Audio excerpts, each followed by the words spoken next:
تو اس کا دو مطلب لکھا ہے۔ تسبیح سے مراد یہ کہ ہم جب نکل رہے تھے اور جب ہم نے مشورہ کیا تھا اس وقت ہم نے انشاءاللہ نہیں کہا تھا، اور دوسری تسبیح ہے کہ ہم نے اللہ کی حمد بیان نہیں کی، اللہ کی تعریف نہیں بیان کی، اور اس وجہ سے کہ ہماری نیت یہ تھی کہ ہم غریبوں کو نہیں دیں گے، اس وجہ سے اللہ تبارک و تعالیٰ نے ہمیں محروم بھی کر دیا۔ اور وہ جو شخص تھا اس نے تسبیح کی بات کی، قولوا سبحان ربنا انا کنا ظالمین، وہ بولے کہ ہمارا رب پاک ہے، یقیناً ہم ہی قصوروار ہے۔ پھر آپس میں ایک دوسرے کو تانا تشریح کے طور پر کہہ رہے ہیں، اور پھر آخر میں یہ کہہ رہے ہیں کہ اللہ تبارک و تعالیٰ تباری ذات ان کی پاک ہے لیکن ہم بھی قصوروار ہیں۔ فَأَقْبَلَ بَعْضُهُمْ عَلَى بَعْضٍ يَتَلَاوَمُونَ، پھر ان میں سے ایک دوسرے کی طرف متوجہ ہو کر ملامت کرنے لگے، یعنی وہ تینوں تھے تو وہ کہہ رہا ہے کہ تو نے یہ مشورہ دیا تھا، وہ کہہ رہا ہے کہ نہیں تو نے یہ مشورہ دیا تھا، یعنی ایک دوسرے کے اوپر تانا تشنیع کرنے لگے۔ قَالُوا يَا وَيْلَنَا إِنَّا كُنَّا طَاغِينَ،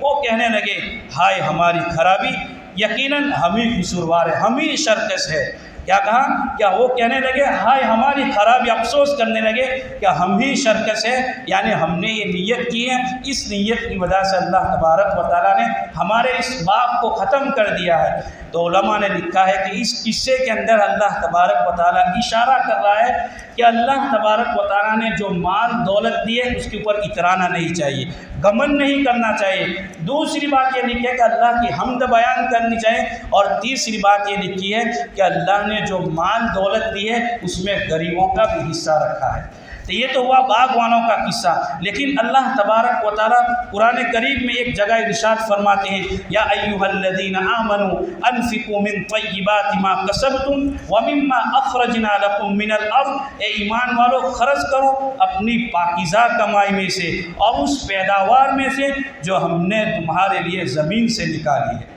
جو ہم نے تمہارے لیے زمین سے نکالی ہے۔ دوسری جگہ اللہ ارشاد فرماتے ہیں وَآتُوا حَقَّهُ يَوْمَ حَصَادِهِ، اور اس کھیتی کا حق ادا کرو اس کی کٹائی کے دن۔ تو میرے بھائیو دوستو، میرا عرض کرنے کا منشا ہے کہ اللہ تبارک و تعالیٰ نے اور نبی کریم صلی اللہ علیہ وسلم نے قرآن کریم میں اور احادیث مبارک میں جس طریقے سے ہر حق کو ادا کیا ہے، یہ جو ہمیں اللہ نے ہمیں جو کھیتی دی ہے، جو عشر ہم جس کو کہتے ہیں، اس کھیتی کا بھی ہمیں حق ادا کرنا ہے۔ اس کا حق کیا ہے؟ اس کے بارے میں لکھا ہے کہ اللہ تبارک و تعالیٰ نے جس کو زمین دی ہے اور وہ زمین کا اس کو 10واں حصہ، عشرہ کا معنی عشر اس لیے کہا جاتا ہے کہ وہ 10واں حصہ ہوتا ہے۔ جس طریقے سے کہ ہم رمضان المبارک کے اندر زکوٰۃ جو ہمارے پاس مال ہوتا ہے، سونا پیسہ 40 روپے، اس کا ہم 40واں حصہ نکالتے ہیں، اسی طرح اس کھیتی کا ہمیں 10واں حصہ نکالنا ہے، اور جو پانی جس کو ہم نے کنویں کے ذریعے سے استعمال کیا ہے یا ٹیوب ویل کے ذریعے سے استعمال کیا ہے، اس کا ہمیں 20واں حصہ عشرہ ادا کرنا ہے۔ تو اس کے متعلق میں جلدی مسائل بتا دیتا ہوں کہ موقوفہ زمین کی پیداوار پر عشر جو موقوفہ کیا جاتا ہے، مسجد کی جو زمین ہوتی ہے، مدرسہ کی جو زمین ہوتی ہے، اگر اس کے اوپر جو زمین ہوتی ہے اگر کسی کو ہم دے دیتے ہیں گروتھ کے اوپر، تو اس کے اوپر کون عشر نکالے گا؟ کہ جس کو دی گئی ہے وہ اس کے اوپر عشر نکالے گا، یعنی 10واں حصہ نکالے گا۔ مثال کے طور پر اگر کسی کی زمین 1 لاکھ کی بکی ہے، کتنی؟ 1 لاکھ کی بکی ہے، تو وہ کتنا عشر نکالے گا؟ 1 لاکھ روپیہ لکھے گا، اور پھر موبائل کے اندر بہت آسانی کے ساتھ ہوگا 1 لاکھ روپیہ کے ساتھ پھر کیا کرے گا؟ وہ بھاگیہ کرے گا، بھاگیہ لکھے گا اور پھر 10 نیچے لکھے گا، تو 1 لاکھ کے اوپر 10واں حصہ یعنی 10,000 آئے گا۔ اور اگر 20واں حصہ نکالنا ہے تو 1 لاکھ لکھنے کا ہے، پھر اس کے بعد بھاگیہ کرنے کا ہے، پھر اس کے بعد 5 نیچے لکھیں گے تو کتنا ہے؟ 20واں حصہ آ جائے گا، یعنی 5,000 آئے گا۔ اسی طرح کرایہ کی زمین کے اوپر عشر کون ادا کرے؟ دیکھو جو عشر ہم ادا کریں گے اللہ کے راستوں میں دیں گے، غریبوں کو دیں گے، تو اللہ تبارک و تعالیٰ ہماری مال میں برکت دے گا، ہماری کھیتی باڑوں میں برکت دے گا۔ آج ہم لوگ یہ کہتے ہیں کہ کھیتی میں کچھ نہیں ملا اور بارش ہمارا ساتھ نہیں دے رہے، اس کی سب سے بڑی وجہ یہ ہے کہ ہم ہماری زمین کا عشر نہیں نکالتے، غریبوں کو حق ادا نہیں کرتے، غریبوں کا حق پہنچاتے نہیں ہیں اور اللہ کے راستے میں دیتے نہیں، اس وجہ سے آج ہماری کھیتیوں کے اندر برکت نہیں ہوتی۔ لیکن انشاءاللہ امید ہے کہ یہ سب سن کر سب کے سب انشاءاللہ عشرہ بھی نکالیں گے، نکالتے تو ہیں لیکن ہمت کے ساتھ نکالیں گے۔ دوسرا مسئلہ ہے کہ کرائے کی زمین پر عشرہ کون ادا کرے؟ کرایہ کہا جاتا ہے گنوت جس کو کہتے ہیں، یعنی میری کھیتی ہے، اب میں نے کسی کو دی ہے گنوت کے اوپر، وہ سال میں مجھے دے دیتا ہے کہ بھائی میں تمہیں اتنے پیسے دے دیتا ہوں، پورے سال میں کھیتی کروں گا، تو اس کے اوپر عشرہ کون کرے گا؟ جس کو میں نے گنوت کے اوپر دی ہے وہ عشرہ نکالے گا، میں نہیں نکالوں گا، حالانکہ میں مالک ہوں لیکن میں نے اس کو یہ زمین گنوت کے اوپر دی ہے، تو جو اس کے اوپر کاشتکار کرے گا، کھیتی کرے گا،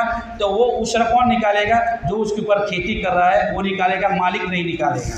اسی طرح دوسرا مسئلہ ہے عاریت کی زمین کی پیداوار پر عشرہ کس پر ہے؟ عاریت یعنی مفت، یعنی اگر میرے پاس بہت ساری کھیتی ہے، میں نے کسی غریب آدمی کو یا کسی عالم کو دے دی اور کہا کہ یہ میری جو زمین ہے آپ اس کے اوپر کھیتی باڑی کرو، آپ پکاؤ، جو بھی آپ